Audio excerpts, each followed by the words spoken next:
평안을 빌어 문안합니다. 하나님 말씀은 요한복음 7장 22절로부터 24절까지입니다. 모세가 너희에게 할례를 주었으니 그러나 할례는 모세에게서 난 것이 아니요 조상들에게서 난 것이라. 그러므로 너희가 안식일에도 사람에게 할례를 주느니라.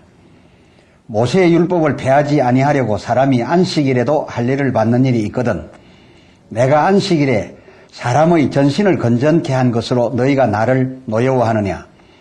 외모로 판단하지 말고 공의의 판단으로 판단하라 하시니라. 아멘. 본문을 중심으로 모세가 준 할례, 그러나 그것은 이란 주제로 말씀합니다. 22절, 요한복음 7장 22절. 모세가 너희에게 할례를 주었으니 괄호 열고 그러나 할례는 모세에게서 난 것이 아니요 조상들에게서 난 것이라 괄호 닫고. 이 괄호 안 말씀에 의하면 통상 모세율법 또 모세가 준 할례라고들 상식적으로 알고 있어 왔지만 그러나 그것은 모세 훨씬 전 조상 때부터 있어 왔다는 그런 것입니다. 그렇습니다. 모세에게서 처음 시작된 것이 아니라 오래전 아브라함에게서부터였습니다. 그때도 역시 하나님의 명에 의하여 이 할례가 제정되어졌으니 곧 창세기 17장 10절 너희 중 남자는 다 할례를 받으라. 이것이 나와 너희와 너희 후손 사이에 지킬 내 언약이니라. 이처럼 하나님과 아브라함 그리고 아브라함의 후손 이 양방의 언약은 아브라함 이후 먼 후손 시대에도 철저히 지켜져 왔었습니다. 개학께서도 아시는 바이겠습니다만은 히위 족속 하몰이 야곱의 딸 디나를 자기 아들 세겜의 여자로 달라 하였을 적에 아브라함의 사대째입니까? 디나의 오라비가 창세기 34장 22절 그러나 우리 중에 모든 남자가 할례를 받은 같이 너희도 할례를 받아야 우리와 함께 그 아이가 한 민족이 될 수 있다라고 허락할 것이라 라고 한 데서 이 할례가 아브라함 이후 철저하게 그 후손들에게도 이어져 왔음을 확인할 수 있습니다.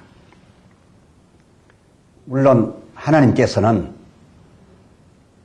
최초 아브라함에게처럼 그 후 모세에게도 직접 말씀해 주셨습니다. 레위기 12장 1절 여호와께서 모세에게 일러 가라사대 그 3절 제8일에는 그 아이의 양피를 벨 것이요 라고 명하셨습니다. 그런데 왜 제8일에 양피를 베라고 하였느냐? 그것은 그 2절에 이유가 나와 있습니다. 여인이 남자를 낳으면 즉 아이를 해산하면 그 7일 동안은 곧 경도할 때와 같이 부정하리니 라고 하는 이유 때문이었습니다. 무슨 뜻이겠습니까? 출산 후 7일까지는 그 피가 마치 경도혈로서 그 부정하리니 아직 정하여지지 아니한 상태이니 빨라도 제8일 혹은 그 8일 이후에 할례하라. 그런 말씀 아니었겠습니까? 이러한 내용들을 전부 견주어서 정리해 볼진데, 하나님께서 아브라함에게는 할례에 대한 본질, 즉 할례에 대한 이유와 그 목적을 말씀하셨던 것으로서 창세기 17장 7절, 내가 내 언약을 나와 너와 내 대대 후손의 사이에 세워 너와 내 후손의 하나님이 되리라 라는 이런 언약이었다면, 모세에게 말씀한 이것은 단지 위생적 차원에서의 난지 8일에 할례하라 라는 것에 불과하였습니다. 알고 보면 그러한 것인데도 예수님 이 세상 계실 때 그 당시에 만나게 되었던 이 유대인들은 어떠한 지식을 가지고 있었느냐. 본문의 말씀 요한복음 7장 23절, 모세의 율법을 폐하지 아니하려고 안식일에도 할례를 주고, 그 22절을 보면 할례를 주고, 그리고 또 23절을 보니 할례를 받고 하였다라고 되어 있는데, 이 말을 유추하여 보면 안식일에는 감히 하여서는 아니 될 할례, 이 할례를 안식일에 하고 있었다라고 하는 그런 말씀 아니겠습니까? 그렇습니다. 안식일에는 이런 거창한 할례야말로 언급할 여지조차 없고, 신명기 5장 14절, 너나 네 아들이나 딸, 남종이나 여종, 그리고 내 문 안에 유하는 객이라도 아무 일 하지 말고 안식 하도록 엄연히 계명되어져 있었습니다. 그러나 예수님 시대, 예수님이 만나신 바 되었던 저들 유대인들 머릿속에는 오직 모세율법이었고, 그것도 레위기 12장 3절, 잉태하여 낳은 지 제 8일에는 그 아이의 양피를 뵐 것이오 라고 했던, 낳은 지 8일만 저들 생각 속에, 지식 속에, 신앙 속에 가득 차 있었던 것이지요. 이 모세에 대한 생각, 이 모세율법의 지배력이 어느 정도였는가 하면, 조금 특이하다 싶었던 세례 요한을 보고도 요한복음 1장 21절, 또 묻되 네가 그 선지자냐? 또 능력을 행하시는 예수님을 보고도 요한복음 6장 14절, 이는 참으로 세상에 오실 그 선지자라 하더라 라고 하면서 저들에게는 온통 그 선지자였습니다.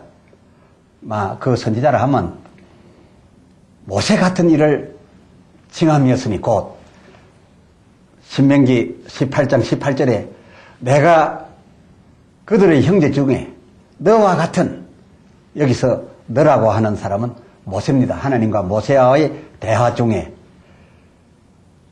그들의 형제 중에 너와 같은 선지자 하나를 그들을 위하여 일으키고 라고 한 말씀, 이 말씀에 사로잡혀 있었습니다. 이 말씀 기록된 성경을 저들 인생의 전부로 여겼던 것입니다. 바로 이 성경에 저들 모두를 걸었던 모양입니다. 오죽하였으면 예수님께서도 22절, 요한복음 7장 22절 이 할례를 말씀하시면서 더 중요했던 아브라함 할례는 가로를 쳐서 가로 안에 가둬버리고 드러나게 말하지 아니하시고 모세 할례라 이렇게 저희들 앞에서 말씀하였겠습니까? 저들이 이렇게 모세율법, 모세 할례 하고들 있었지만은 과연 저들이 이 모세 할례라도 제대로 알고 있었는가? 그렇지 못했습니다. 그저 낳은 지 제 8일 만에 할례라는 그런 문자적인 숫자, 그것만 지키면 모든 것을 다 얻을 수 있고 해결되고 그리고 의로울 수 있다라고 하는 그런 수준에 사로잡혀 있었던 것이지 왜 할례를 받아야 하는 건지 그리고 무엇 때문에 낳은 지 8일 만에 양피를 베라고 한 것인지 그 의미와 그 이유와 그 목적도 전혀 몰랐던 것이 아주 분명합니다. 할례의 종로는 하나님께서 모세가 아닌 아브라함과 세운 언약으로서 앞서도 소개드린 바 창세기 17장 10절 나는 내 하나님이 되고 너희는 내 백성이 되리라. 이러한 우리의 약속을 이러한 우리의 되어진 이 관계를 확실히 하기 위하여 그 11절에 너희는 모든 나는 남자마다 양피를 베어라. 이것이 나와 너희 사이의 언약의 표징이니라 라고 하시며 그때도 이미 난지 8일에 할례를 하라고 그 12절에 말씀하셨던 것을 확인할 수가 있습니다. 여러분, 그렇다고 한다면 과연 난지 8일, 이 8일이 할례의 근본 목적입니까? 아니면 저들의 하나님이 되고 또 그의 백성이 되는 것, 이것이 목적이었겠습니까? 두말할 필요도 없습니다. 난지 8일이 할례의 목적이 아니라 할례의 근본 목적은 저들의 하나님 되고 또 저들은 하나님 백성 되는 바로 이것이었습니다. 예수님 당시에 소위 저들 유대인들이 그토록 중요시하던 모세율법 그 난지 8일은 겨우 강론에 불과했을 뿐입니다. 모세율법 난지 8일이라고 하는 것은 단지 위생상의 문제였을 뿐으로서 레위기 12장 2절 여인이 잉태하여 자식을 낳으면 그 7일 동안은 경도할 때와 같이 부정하리니 라고 한 바로 이 때문이었을 뿐입니다.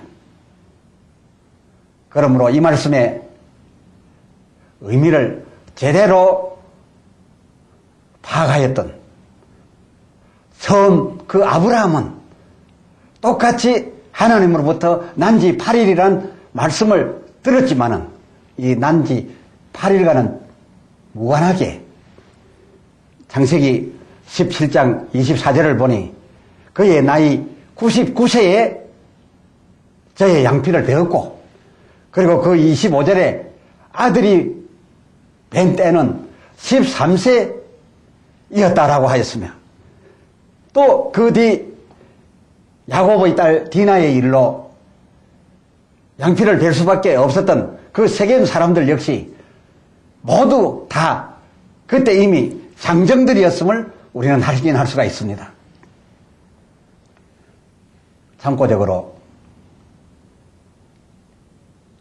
예수님의 모친 마리아와 요셉은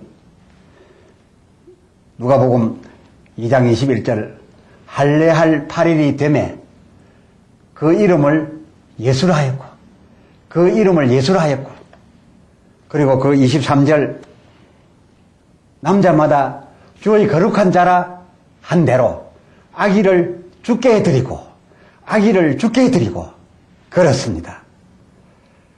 예수를 수태할 만하고 생산하였던 마리아와 그리고 의로웠던 요셉은 생각이 깊었습니다. 넓었습니다. 이 할례에 대한 하나님의 뜻을 아브라함이 헤아렸던 것처럼 헤아리고 있었던 것이죠. 그러므로서 할례할 8일이 되매 저들이 행하였던 주된 일은 무엇이냐? 하나님의 주신 바 이름 그대로 아이의 이름을 예수라 하였고 그리고 이 아이를 하나님 전에 이끌어가서 하나님 앞에 드리게 되었던 바로 이 일이 할례일에 하였던 저들의 중요한 일이었던 것임을 알 수가 있는 것입니다. 오늘 우리는 성경에 대하여 너무 편협하였던 예수 당시의 일부 유대인 신앙과 저들의 지식을 살폈습니다.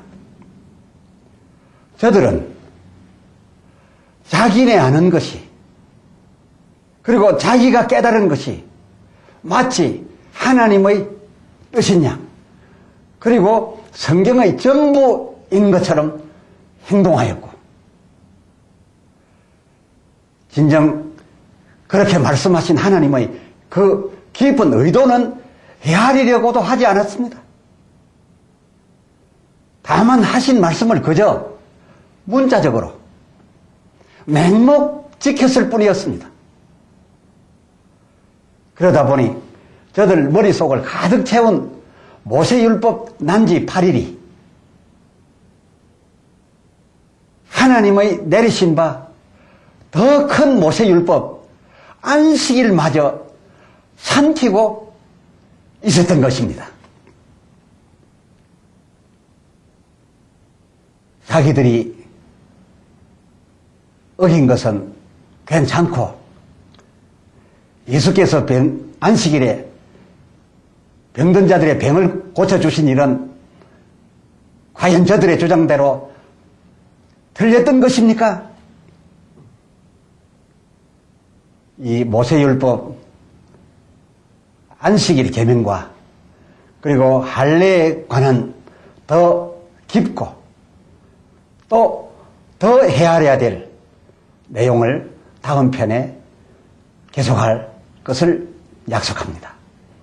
감사합니다. 기도합시다.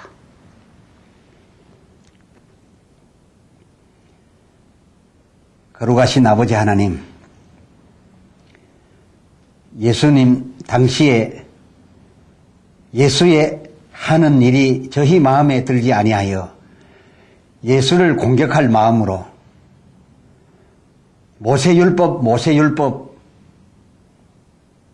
하면서 예수께 대항하여 왔었으나 저들 유대인들의 모세율법을 아는 그 지식은 매우 편협하고 문자적이었던 것만으로서 그 율법을 내셨던 하나님의 의도는 전혀 헤아리지 못하였고 하나님의 뜻을 오히려 거스리면서 저들은 지킨다고 하고 있었던 것을 발견하였습니다.